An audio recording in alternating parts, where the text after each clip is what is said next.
I believe there's a hero in all of us. You have great powers, only some of which you have as yet discovered. I'm a superhero, a real-life superhero. The world needs extraordinary. We will make you a superhero. Are you ready to become a hero? Initiating surprise in 3. This 2 is 1. The Real Brian Show.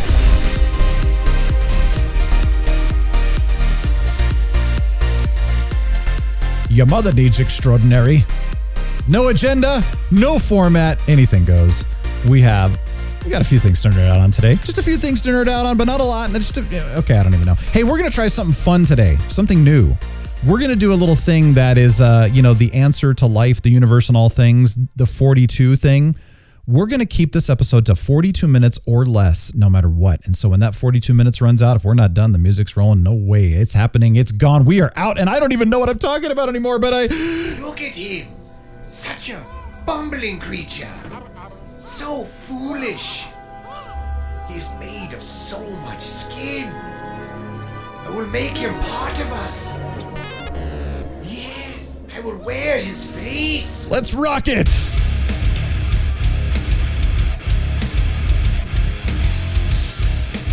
I will wear his face, Captain Influence. Yes. That was pretty creepy. Yeah, that was creepy, wasn't it? Who was that? That was C-3PO. Was that Creepio? Yeah, C-3PO. Creepio, yeah. For those of you who love Star Wars, we have now just ruined it for you. Welcome to The Real Brian Show. Thanks for joining us. Hey, yes. Hey, we're woo. back. I am The Real Brian. I am at Captain Influence. Hey, Captain. Hi. Hey, how you doing? So your internet went out last week when we were trying to do a show, and the internet went out, and then some other stuff happened. I mean, no matter what we tried, it was funny. We actually tried a couple times to get an episode out. No matter what, it would not happen for us. So it's not in the cards. What happened to your internet? I mean, was there rabbits chewing on the cables again, or what? No, this time there was like a region-wide outage. In Iowa we have MediaComm. They're the big where you have Comcast. We have MediaComm. Yeah, and they're really big in the Midwest. Iowa, Illinois, Michigan, maybe Minnesota, Missouri. I'm not sure. It's in that whole area, that eastern Midwest. Yeah, and they had an unprecedented outage last week for like a day. Unbelievable. Just an evening. Yeah. And said they said they didn't think it was the heat, but they'd never had that happen at such a scale before. I guess hundreds of thousands of customers were out without internet for a while. So yeah, it happened at night, and then it happened the next day when we were trying to record. Yeah. And then it did it again, and we're like, forget it. Just forget it, Yeah, but it's been stable ever since. Oh, and here's the other part of that story. That part of the story wasn't very interesting, to be honest. But the interesting part of the story was that my router kind of went on the fritz after that outage. Yeah. And it's like, how would the outage mess my router up? But before the outage, like before it went out for the evening, it would like go out and then come back on, go out and come back on, go out and come back on, like 4 or 5 times really quickly, and then it was out. And I wonder if that switching back and forth, might have messed up the router. I don't know, but after that, the router, once I got internet back, the router wouldn't work, and I had to get a new router. So interesting. But I'm all good now. I'm glad you're back. I'm glad we're back. Yeah, me too. And we have internet, so this is good. First world problems. Sarah's internet went out last week too, kind of interestingly enough. And how coincidental. I know, it was weird. We're just kind of sitting. I was kind of doing my thing, and I'm like, where's Sarah? And, she's downstairs, and I'm like, what are you doing? And she's like, well, the internet upstairs isn't working. And I'm like, if the internet upstairs isn't working, then there's no way the internet downstairs will be working. So I'm like, I was gonna say, what's going on? And so she's like, well, I don't know. It just wouldn't work. It wouldn't. So then I'm like, did you try unplugging and plugging in your Ethernet cable? I literally said that. And she's like, no. Yeah, she wasn't amused, was she? She laughed. No, because she tried everything except so now what we discovered is that basically the head of the Ethernet cable that goes into her dock is somehow coming loose, and the little prong thing that pops keeps it in there, it's breaking, and so it was falling out. But I just kind of thought, do you know how many times I have called Comcast tech support? And by the way, they are always from one of those countries over there. Always. I am not making fun of them. And every time, the first question, did you try unplugging and unplugging in your Ethernet? I'm like, dude, I've tried that. Look, I know networking. And every time I've called in, it has always been on Comcast side. 100% of the time has never been my problem because I know that stuff. I had to laugh though that this was actually user error.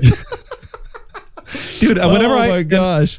You and I have talked about this before, but it's really weird that when I had Comcast and Mediacom, whenever I call into them, I mean, sometimes they're in a call center in another country, whatever, but they've always been super helpful.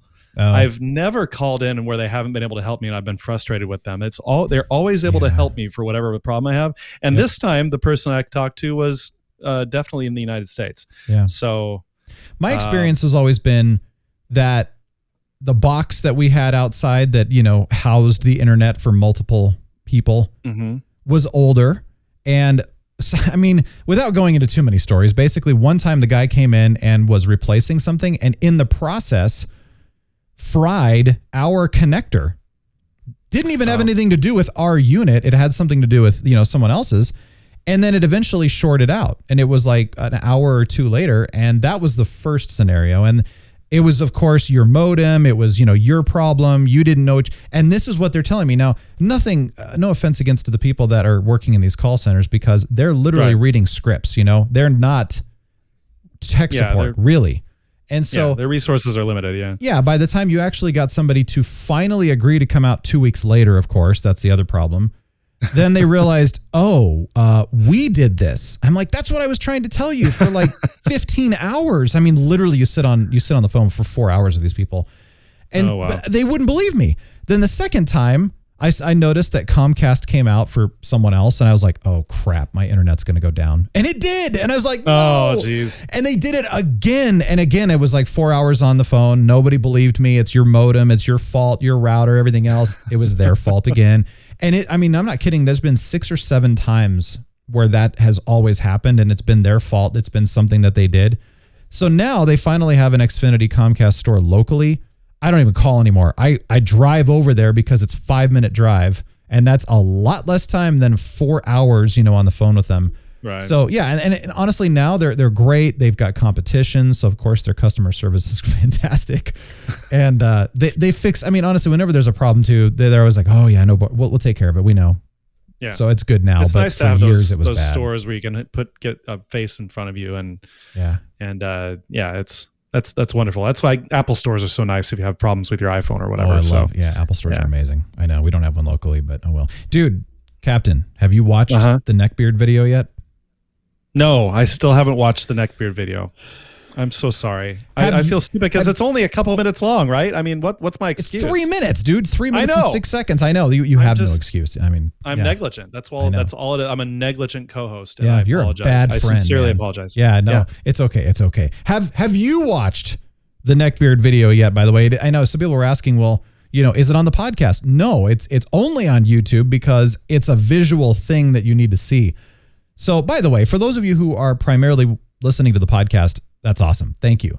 But you will miss stuff because there are some videos that are only on the YouTube channel because they really don't lend themselves to being on the podcast. And not to mention, if I start posting all this stuff on the podcast, it's going to cost additional money that I just can't do right now. So please, please, please subscribe to the YouTube channel. If you have not already, you're missing out on videos. Trust me. And that neckbeard video came out last week. And by the way, everybody that's watched it so far has been like, that was nasty. Really?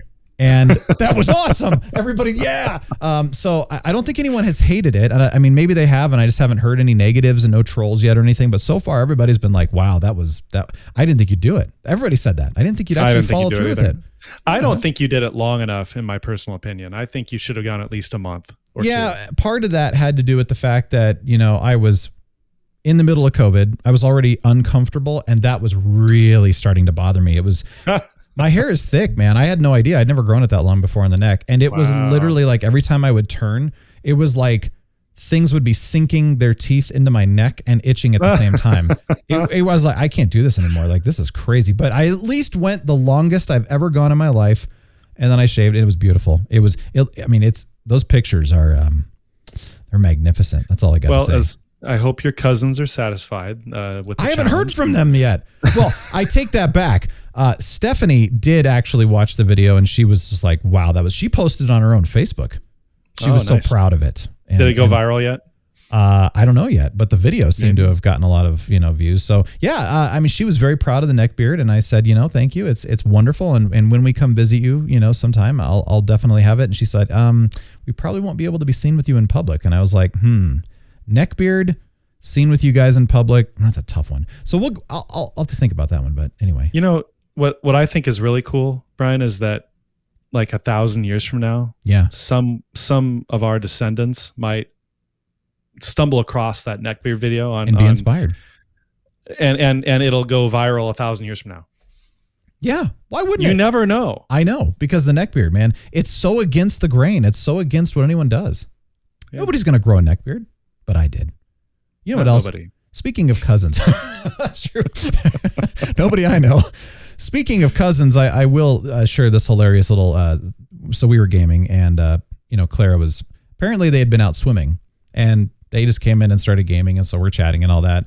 And then she starts complaining about how, she's still like kind of wet from being in the pool and stuff like that. And her wrinkled fingers won't touch the mouse. No. I've Sitting heard on that the chair. excuse before. Sitting on the chair, and how, when you come in with like a wet swimsuit and you sit on a chair that's cloth, and then it just kind of soaks the chair. Of course. So she's getting uncomfortable. We're chatting. We're having this moment. And this is like a couple weeks ago. I don't know. And all of a sudden she's just like, my gosh, this is disgusting. I'm mildewing everywhere. I was like, that is one of the greatest phrases I've ever heard. I'm mildewing everywhere. I know. I'm like, this is wonderful. Everywhere. So I told her that I would throw her under the bus on the show. So I just did. But yep, there you go. Okay, here's another cousin thing. This one's actually a little more serious. So let's talk serious really quick. All right, you ready for me? Okay, you ready? Yeah. I'll stop smiling. No fun at all, Captain. This is a post that Stephanie wrote, actually, that I was very impacted by, because this is a big thing right now. So, Captain, I'm sure you're very familiar with the phrase and the movement going around with the future is female shirts and things like that. No. A lot of people are wearing shirts like that. If it's not at the grocery store, I haven't seen it. Okay. Anyway, the future is female is a very big thing right now, and a lot of people are jumping in on this. Well, Stephanie, this is coming from a female's perspective, which I love this. So she posted on her Facebook, walking through my local Walmart tonight, and this journal cover assaulted my eyes, and the journal says the future is female. She said, seriously, what the heck is wrong with our delusional feminist society? Our future quite literally relies on male and female. This is in caps, by the way. I apologize to our men who have to endure this ridiculous nonsense and abuse. And I read this post and I was like, thank you. Apology accepted, right? I'm like, no, but I mean, she's never, but I'm like, thank you, because she's right. It absolutely quite literally relies on male and female together. 100%. Of course. This is exactly what people need to be saying right now, because as a male, which I can't choose, by the way, I was born this way, really don't appreciate it when the reverse bullying happens. I have never treated women with disrespect or lesser ever. And so when I get treated with the, Brian, because you're a male, you need to apologize. By the way, people have told me that. You need to apologize for being a man. And I'm like, are you freaking kidding me? You have the most interesting interactions socially. I just have a lot of interactions too. Me. Keep that in mind. Yeah, and I just can't even fathom someone telling me that, but go ahead. Yeah. Well, I mean, and when people tell you that, of course, you just immediately go to fight or flight mode. You're just like, really? Like, you seriously just said that? And I get it. There are people, well, let me rephrase that. There are women who have been beaten down by males in a very unfair and completely wrong way. It's happened, right? And so that's where it is something where they need to stand up and say, dude, look, stop doing this to us. We need to be treated equally. We are valued equally, which I believe in. Right. And so 100%, right? But when you start throwing that blanket statement out of, all men are evil and things like that, and the future is female, it's automatically saying, well, men, we don't like you. We don't care about you. Bye. And it's the other slap in the slapping contest. That's the thing. And so it goes back to what I say is it's reverse bullying. And that drives me crazy because it doesn't solve anything. It's literally I've been hurt, so now I'm going to hurt you back. And I'm winning. Right. So suck it. Right. The whole woke movement is very overreactive to opposite forces. And so instead of coming to the center, It's literally like that slapping contest. So much of human interaction revolves around that metaphor of the slapping contest, and you can point at it all day long in so many ways, but that's just what this is. And it's not the solution. The solution No, of course is, not. yes, do women need to be treated equally and valued equally? Yes, of course they do. And do we need to lift them up? Yeah. Yes, but the thing is you lift them up. So we're standing together. You don't say, oh, the women are going to jump up and push the men down so that they can get on top. Like, no. That's right. That's not. No, hold on. We come up together. We stand together. That's how it is. So I just wanted to be, I mean, when I saw that post, I was just like, first of all, I was speechless, which that takes a lot to get me speechless. Second of all, I have yet to witness that state of your being, by the way. But second of all, I was just like, wow, like coming from a woman, that was awesome. Thank you. Like that made me feel so good because I'm tired of the slapping contest. I'm tired of hurting someone else in order for someone else to rise up and get ahead and everything like that. And for anyone, by the way, which by the way, this is all of us, for any one of us who has been hurt by another, I am sorry. And we need to help each other up and we need to be treated and valued equally because that's the way it needs to be. We've all been hurt. We all have, no matter what. I don't care who you are or where you come from. We've all been there, some worse than others, but it doesn't give us the right or the excuse to hurt someone else back out of retaliation. That's just not okay. So to make you feel better, Brian, and reality check here, everyone, most people think the way you just I hope so. No, I know so. It's just statistically impossible that extremism is really a minority of people, whether they're extreme on either side. They're a minority of people that are vocal, and they're trying to push their own agenda. And most of us on this planet just want everyone to get along and everyone to be treated equally. And so take heart in the knowledge that most people don't think that way. And it's annoying when you hear it, but they're the loudest. They are the loudest. Yeah, right now. Well, and this kind of goes into something else that I've been really thinking about and we're talking about, which actually will lead into something else in a few minutes. So I'm just going to give a little, sneak peek on this one. But I've been really challenged by and I've said this before on the show, by the way, so it's not like a new thing, but I've been challenged recently by current situations and events and circumstances.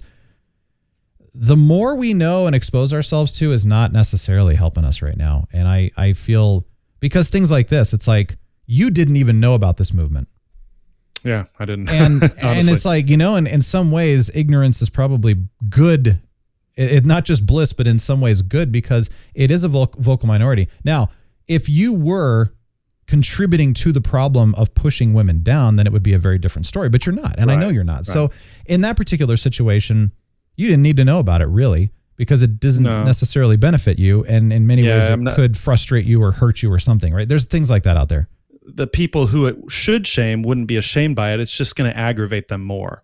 That's the problem. That's the problem with the slapping contest, whether it's political or whether social issues or whatever, is that all you're doing is just further aggravating each other. That's all you're doing. Instead of coming across and holding hands, you're just aggravating one another back and forth, back and forth, back and forth. And that's true.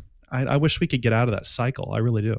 Well, we need to, because it's not doing anything. I had a great conversation. Interview's coming up, by the way, in a couple of weeks, and I'm really excited for everybody to hear this. But he nerds out on psychology and stuff, and he's also participates in the crisis line. And he's talking about, how much people really are hurting and how lonely they are right now. And so we got to talking, and he said, life's really way too short to be constantly beating each other up. He's really, it's getting ridiculous, and all we're doing is just slapping each other, essentially, like you said. We got to stop doing it. We got to step back and start listening and understand what's going on, and have that peace between each other, or as he was putting it, that harmony between each other is really important, because it is, and again, again, I was talking with him about this. It's just going back to what I was just saying too, about exposing ourselves to everything that's going on in the world right now is not necessarily helping us. And let me qualify the necessarily part. If you are somebody that has the power or the ability or the influence to make a change, then you need to know about it so that you can make a change in the world for the positive, right? But if you're not, if this is something you have absolutely zero control over, why are you consuming it? Why are you filling your brain with this kind of stuff? Because it's probably messing you up, and it's probably creating anxiety and, depression and all kinds of other issues. And it's like, why? Well, because we're addicted to it. Stop. Stop. Yeah. Go back to what Miss Ice said years ago. Be picky and choosy. Fill your brain with stuff that benefits you, fills you up, gives you joy, peace, whatever. You fill in the blank there. Otherwise, you're just wasting your life. I mean, I'm sorry, that's a strong statement, but it's true, and I'm tired of it. It is true. I'm in that same boat too, where I'm like, I'm being challenged to just stop. I don't want to hear about that. I don't want to talk about that. Let's have fun. Yeah, really. And if we can change the world and if we can make a difference, then okay, I'll get involved in that specific thing. Otherwise, life's short. Right. There you go. Have fun. Hey, speaking of life being short, dude, these last 3 to 4 weeks just kind of like vroom, because of freaking COVID. I hate being isolated. But here's I'm laughing at you kind of, but here's the positive. Okay. No, and the thing is really, it wasn't, you're right. It was a mild case. Thank God. Sarah ended up getting it of course. Of course. But here was the bad thing is quarantining for 2 weeks. It's like, I've literally missed out. I was in Vegas for that trip, came home and it was quarantining for 2 weeks. And it's like, I literally missed out on 3 weeks of my summer already. And I was just like, I got to get out of here a moment. An office space where he's like, I got to get out of here. Got to go to Tchotchkes.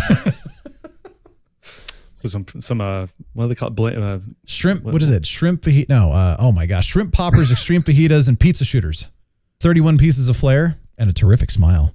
I had a little bit of a breakdown and was like, I got to get out of here. And so finally we did. We got on our bikes and just getting on a bike ride, I was fine. It was like, I hate cabin fever.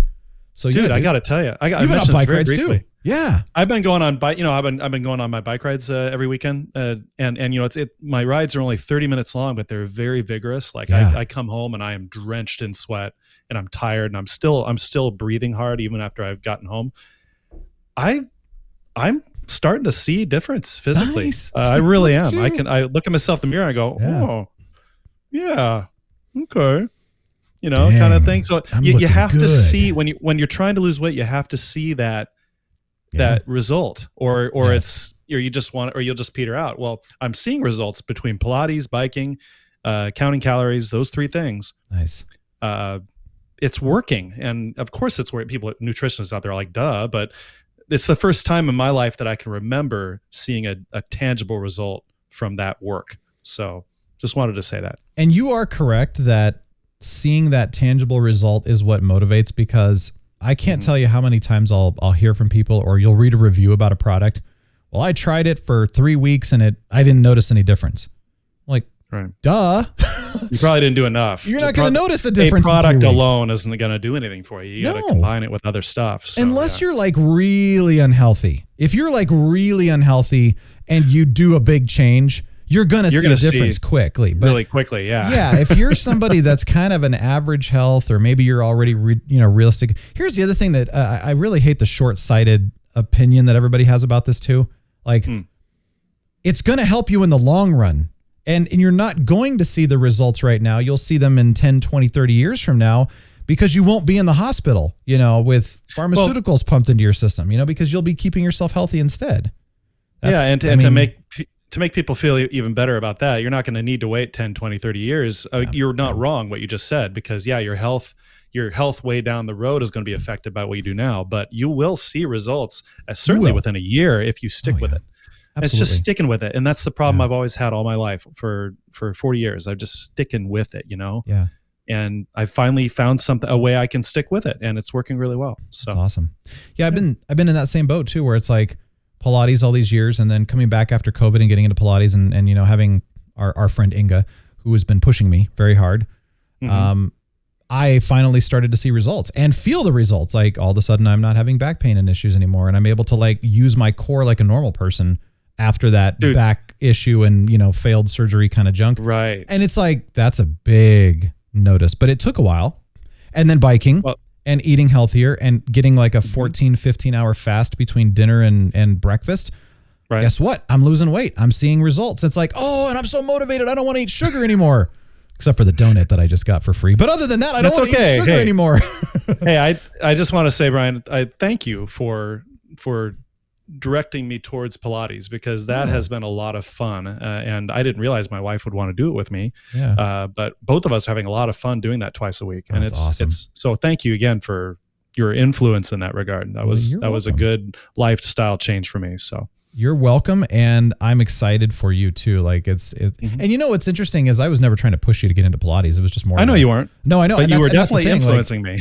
It's interesting. Yeah, I know, and my mom got into Pilates, and I was never again trying to push her into it, but she's had knee issues her whole life. I mean, even when I was a kid driving a stick shift, with a knee brace on, and finally had to give up the stick shift because she couldn't do it. Wow. And all of a sudden, I'm like, Pilates might help you because there are exercises that I do that I can feel the muscles around my knee strengthening, and I don't have knee pain anymore. And of course I inherited that. So she finally went, and she was getting PT and all kinds of other treatments, for the knee and everything. She goes to one Pilates session and goes, I don't have any knee pain. Granted, after one session, one session. Now, granted, then, they went away for, a couple of months and had to, they couldn't go to Pilates or whatever. Then she came back and she's like, my knees are feeling so much better doing Pilates again. And she's only been a couple times again. And it's just like, it's honestly, I look at it as that it's a controlled, I think relatively safe, as long as you go to the right kind of studio, by the way. If you do it right and you're in a controlled and a safe environment, it's a really good way to get yourself healthy. Like the 88-year-old that I was doing Pilates with before COVID, I thought she was like 60. She's like, oh no, I'm 88. And I'm like, that's geez, awesome. You're better fit than I am. Holy cow, so it's neat. Anyway, I'm glad you're seeing a result, dude. And that's cool. Totally. I'm glad you're having fun too. Cause it is, it's weird that it's fun. I don't know why. I hate the weight room, but Pilates is fun. It's a good experience every time we go. So yeah. Yeah. That's neat. Here's another fun experience. Playing the piano again, dude. Oh yeah. So exciting. Okay. First of all, I'm enjoying it again for the first time in 9 years. I'm enjoying it. And this is weird. And I also want to do a huge shout out to 7 Blue 7. Thank you. Last time we were on the show, I was mentioning that 7 Blue 7 said, hey, let's do a buy me a coffee thing so that, it's not necessarily a monthly commitment like Patreon or something, but let me buy you a quote coffee and let's put it towards your, 88 key keyboard that you're wanting to do, the $1,000 one and everything like that. And I loved his idea. And so I did it. I put it up and guess what? He unleashed his superhero. He put his money where his mouth was. He was the first one in there to do it. 7 Blue 7, you are the man. Thank you. I mean, really, that impacted me so much. That made a lot. I mean, that really meant a lot to me. So thank you for doing that. The buy me a coffee thing is still there. It's in the description below on the YouTube channel, and it's in the show notes for the podcast. Please consider it. It is all legit, all through, an actual legit company and system and everything like that. But I mean, I really want to buy this. So the keyboard thing, I told you that I bought the little 25 key because it's, it was cheap to get started. Dude, as a real pianist, I'm putting that out there because real pianists that have been trained to play the piano classically, etc. This is crazy, dude. It's annoying. These little they're like little like doll pianos, little tiny miniature ones, Right. And I mean, most of the time, I think a lot of these people that use these probably aren't actual pianists. They just use them to be able to do things. Or if they are, it's a tool for making music. It is, regardless of your training. Yes. Yeah. And there's a purpose to it. There is a benefit to it. And so, like, if I'm literally doing like deet, deet, deet, deet, deet, finger doing some really dumb things that you don't normally do. Yeah, you can play. Okay, so here's an example. The Gratitude song that I mentioned by Above and Beyond, or The Weeknd, Blinding Lights by The Weeknd and all that. You could do all of that on this little tiny keyboard and then you layer it. So you play a part and then it loops and then you put the next part in and then it loops and you're layering it. But it doesn't require you to use any more than basically, a couple of octaves with one hand.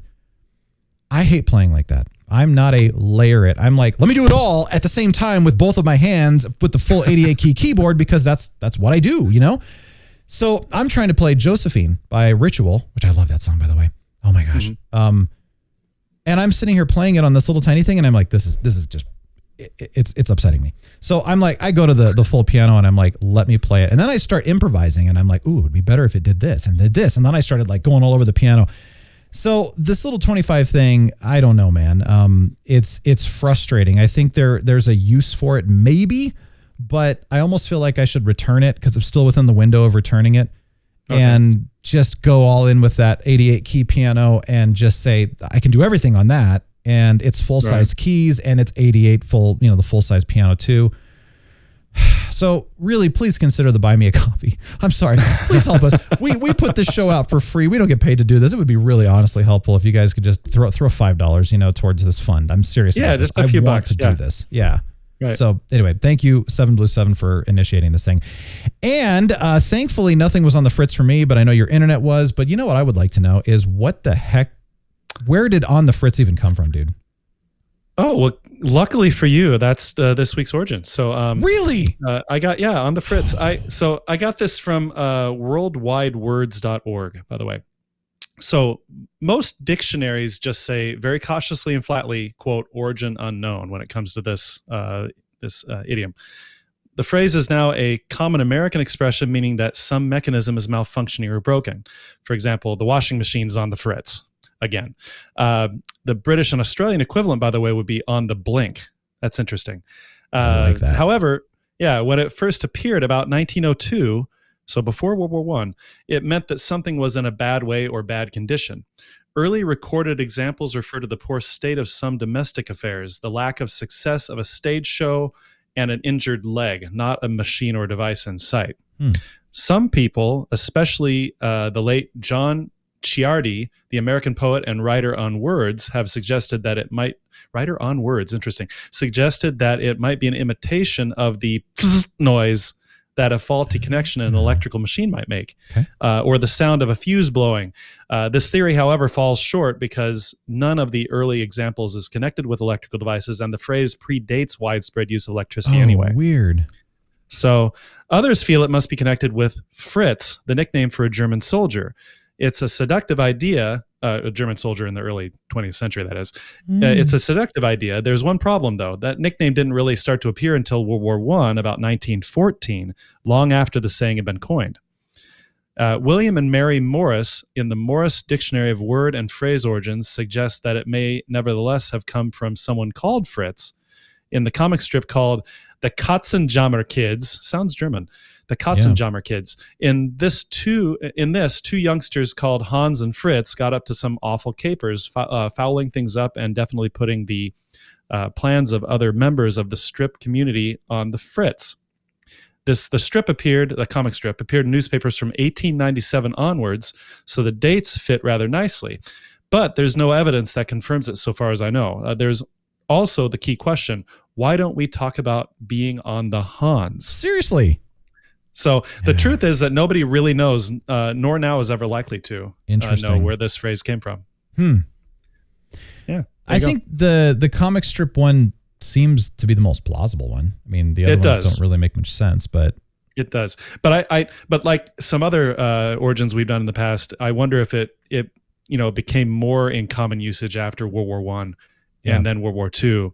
Yeah, when the Germans were the enemy at that time, and it became maybe a derogatory thing that more people used because. And I bet most people, if you ask them, most people who are somewhat historically inclined would probably guess the German soldier theory as the origin. But it turns out that's probably not true. So interesting.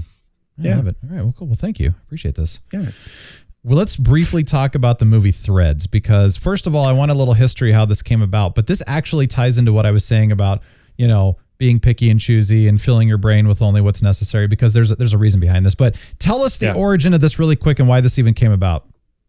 So, well, let me see if I can, because back in the early 80s, there was a movie that came out on American television called The Day After, and it was a very big event.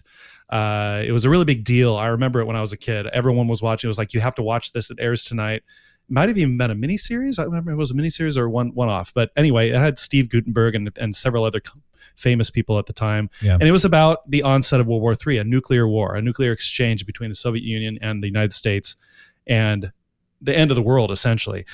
And it was I thought it was a pretty good movie. It was pretty depressing, but the depressing part wasn't terribly long, and really the bad stuff after the bombs fell only lasted maybe a third of the film, but the first 2/3 were build up to it and character development stuff. Well, turns out the British somebody in Britain made a movie either right before or right after. I think it was right after The Day After came out. So the year afterwards, a Brit made the movie Threads, and it's the same concept. It's the build up to a nuclear exchange and then the aftermath, but it was like half the movie is the build up, and it's very agonizing. And then the other half of the movie is this horrible, horrible existence after the bombs have fallen, and what it would be like to be alive in that experience. Game night came around, and I don't even really know the whole story behind that, but then this was one of those like, hey, you guys should check this one out. And then you were kind of explaining, but I wasn't really entirely paying attention. But then you logged off, and all of the other guys, after we were done playing Overwatch, they're like, well, I'm going to go watch Threads. Okay. It's free on Tubi or whatever it was, I don't even know what the heck that is. It was free to stream. Yeah. Yeah. So then everyone's like, well, I'll watch it with you. I'm like, we're going to stay up and watch it right now. Okay. And so everybody, there was 4 of us actually. We all decided to watch it at the same time, which then kind of turned into a little bit of a Mystery Science Theater 3000 kind of, commentary, which was kind of funny. So we ended up watching it, and then we got done, and, we had some comments. But what were your comments first on the movie? So I'm in hindsight, I'm really glad I didn't see it with you guys, because I absorbed myself into it immediately, and I thought it was a profoundly good film. It was definitely a product of its time. I mean, it had a low budget. It was an early 80s film, and some of the special effects were laughable, but the contents and the drive of the film I thought was profound. It really drove home how horrible that event would be in human history, and what the average person would experience afterwards. Radiation sickness, throwing up all the time, your skin falling off, your hair falling off. Everyone dead except for a handful of people. And just it was surviving just on rats and stuff. It was just a really, really. It was about the heaviest movie I've ever watched. Yeah. Right. I mean, I haven't spent. One last thing I'll say is I haven't spent a movie with my jaw open the whole time since probably Schindler's List. That's how much it affected me. So, yeah. And okay, so to be fair, Schindler's List really affected me. That was one of those that I'm glad I saw it. I will probably never watch it again. But that really happened. So, well, that's true. That did happen, and there was I think that's an example of where I think there's a need for people to see that, to know about this. This happened. This is our history. Don't let it happen again. Like that is actually, in my opinion, a must watch. That should be like a requirement. So, okay, so first of all, of the 4 of us, one of the guys thought it was okay, and the rest of us hated it. Absolutely hated it. And it's kind of funny. And by the way, I'm saying this just it's how we all take this. Right, but for me, you're right. It was an early 80s film, but I kind of took it as like, so in high school, I did Master Drive, which was, driver's ed. And they had, at the time, they had these videos. I don't know why they had these so, far into the future, from literally the 1960s. And they were the educational videos that you had to watch. And of course they were poorly done, very poorly produced. And that's exactly what this movie felt like. It didn't feel like an early 80s movie. It felt like a 1960s, like, educational whatever that you would watch in school. There was an aspect to that movie about that. Yeah, there was an aspect to the film that matches that. Yeah. Yes, and it was during that time too, I think, which was also part of the reason. But it looked like it. And one thing I'll mention is at 52 minutes and 27 seconds, when the bomb goes off and everybody's burning, there is an ET from the movie E.T. the Extraterrestrial that is like, and it's burning. It's like from the side. And I was like, wait, was that E.T.? And I went back and I was like, it's totally E.T. They got an E.T. doll and burned it. Yeah, I was like, why would they do that? It was funny. I think they were trying to simulate like a person's deformed burning face, but I was like, it's clearly an ET. That was funny. That's funny. So that was hilarious. And that's kind of like when I saw that, it kind of took away the seriousness for me, because it was like, oh geez.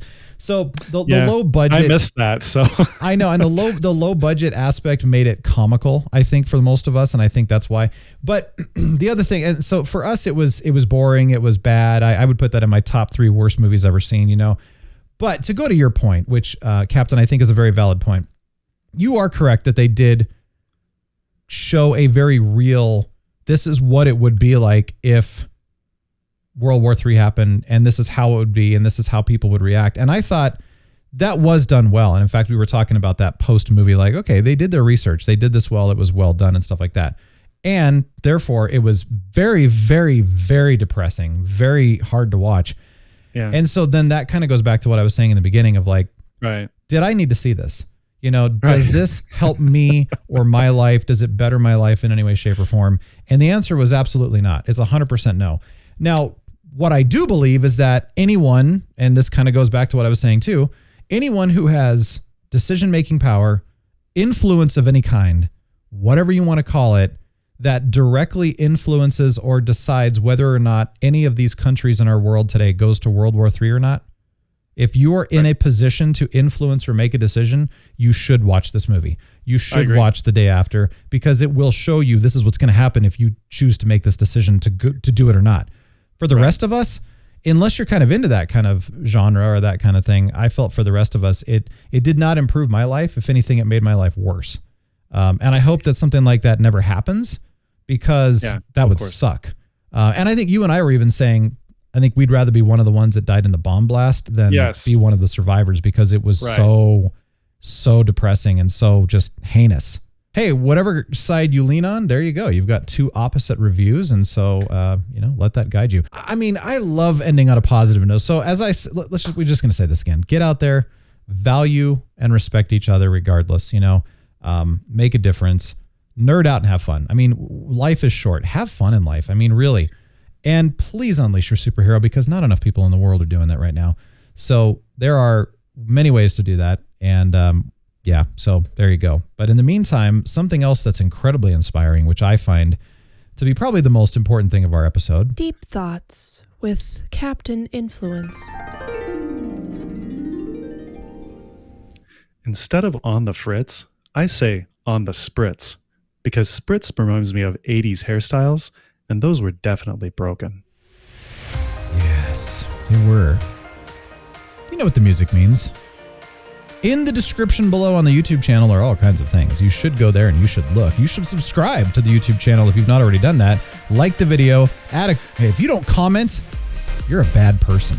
You get to subscribe. Oh, yes. And you get to comment, and you get to have a most glorious week. Real Brian Show, signing off. The Real Brian Show is a production of 514 Media at 514mediaempire.com.